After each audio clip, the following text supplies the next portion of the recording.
All right, some quick notes here. We've got this two-way table, and it is people who participate in after-school athletics versus they don't, and divided into males and females. We're going to call this event S, which means this is binary. It's either one or the other, so we're going to say this is not S. Once again, the little crooked sideways L often means not. So we got S and not S, and over here we're going to call this female, and actually we're going to call it not female. Okay, so we basically have these things and their complements, which is a word you should know. All right, 238 and 348. I've done these ahead of time, so that adds up to 580. And then these have to add up as well. So I subtract those two and I get 252. And these have to add up as well. So that's going to give me 420 there. And these have to add up as well. So that's going to give me 400 there. And finally, those have to add up, and those have to add up, and those will be 168. All my columns have to add up, all my rows have to add up, and then that final number has to be the addition of both this whole column and this whole column. If something doesn't add up, something's wrong with my table. I'm missing some data. I've got a bad calculation. Should double check that. Okay, probability that a randomly selected student participates in an after-school program. We're supposed to describe if that it can be calculated from the table and also whether or not it is a conditional probability. So this first one, randomly selected student participates in the after-school athletic program. We could write this as the probability of S, because I'm calling that event S.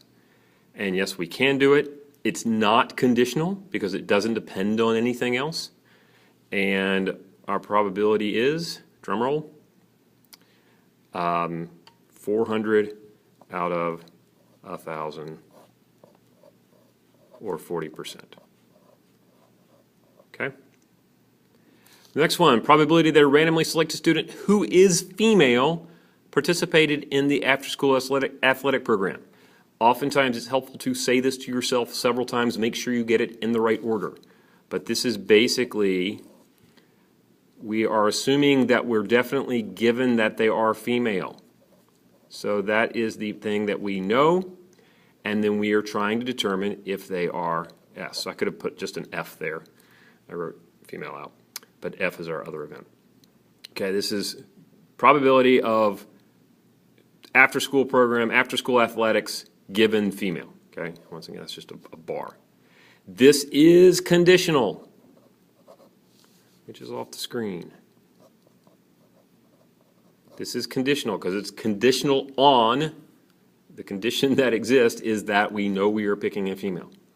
And in this case, when we look back up at our two-way table, we're saying, okay, we're considering the case where they're nothing but females, and if they're in that program, it's 232 now out of 580. So our probability there is 232 out of 580. And when I divide that, I get 40%. And finally, the probability is a randomly selected student who is male participated in the after-school program. So this is, once again, this is probability of S given, and I'm going to write it as not female. There's other ways I could write it. I could write it male given our chart, but I'm trying to use our symbols so you'll get more comfortable with them. This is also a conditional statement. It's conditional probability. So we look back up in our table. We're saying, okay, we're only considering males or not females, which is the second row, and the probability of them being in a program is 168 out of 420, which comes up as 60%, which we should expect because it should be the complement of this other thing. All right, and actually I'm not sure if that's necessarily true. I don't think that has to be the complement. Take that back.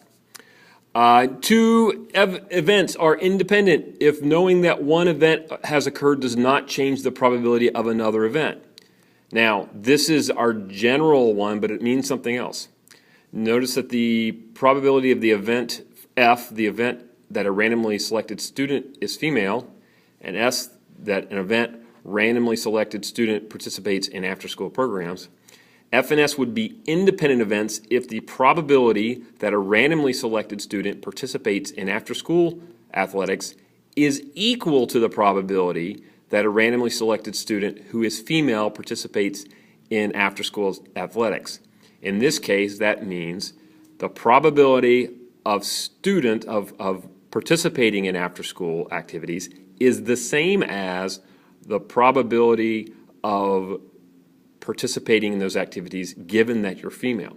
If this is the case, these are independent because basically this is saying, I don't care whether you just pick from all cases or from the cases where female is given because it's not going to change the outcome.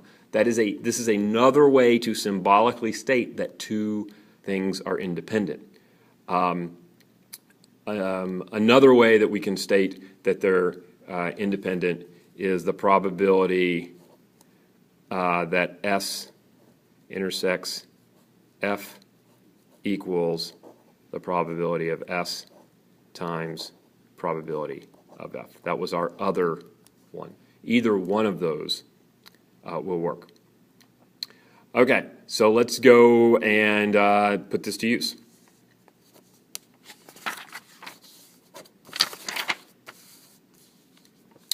All right. Dismiss this little thing on the screen. You're asked to determine if the two events, a randomly selected student has asthma and a randomly selected student has a household member who smokes, are independent. So we have the table of data, and the question is, can we tell from that table of data if these are independent or not? And this is why our new rule comes into play, because this is the first time we've seen a table where like, oh, can I tell if they're independent by just looking at the table? So our events, we're going to call this one A, and this one not A, asthma. And we'll call this one, I guess we'll call it smoke, even though we used S before. And this is we're going to do not smoke. Oh, wait. That's not great, because this is a no household smokes, and there's at least one member smokes. Let's just call this B. We're going to call it B. I can't think of a good name for it. So we got B, which is nobody smokes, and not B, that someone smokes, is not B. Okay, so those are our events. A is asthma, and B is no one smokes. Those are our two events. Determine the probabilities to calculate in order to establish independence. So what we're trying to figure out is the probability that A, is that the same as the probability of A given B? That was our definition from the other side. That will establish independence, because basically it's saying, doesn't matter if I'm just determining if A happened or if A happened given that B happened, because B has no effect on A. Now think ahead. What do you think's going to happen here? Just given what you know about the way this is set up, about the actual data that's in the table. So probability of A is 69 out of 937.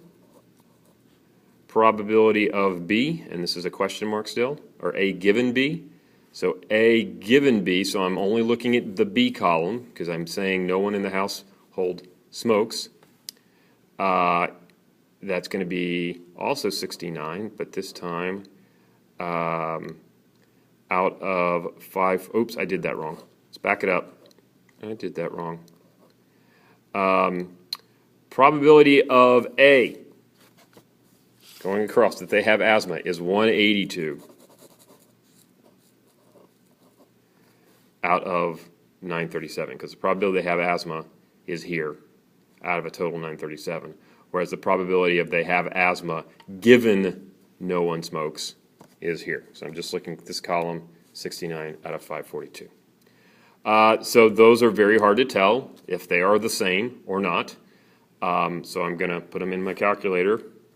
182 divided by 937 is approximately 19.4%. And the other one is 69 divided by 542, and that's 12.7%. So those are not equal, so these are not independent events. Independent. They're not independent. In fact, if we think about this, this is basically saying, hey, given that nobody smokes, there's a lower chance that someone's going to have asthma, which kind of goes with common sense, what we know about smoking and about breathing conditions. We already did that. Were we not supposed to do that? Oh, we were. That was that. Okay, and we can do the last one too. I'll let you do that one in class, but you basically can do the same argument. To figure that out, you can create a table, or there's actually something else you could probably do.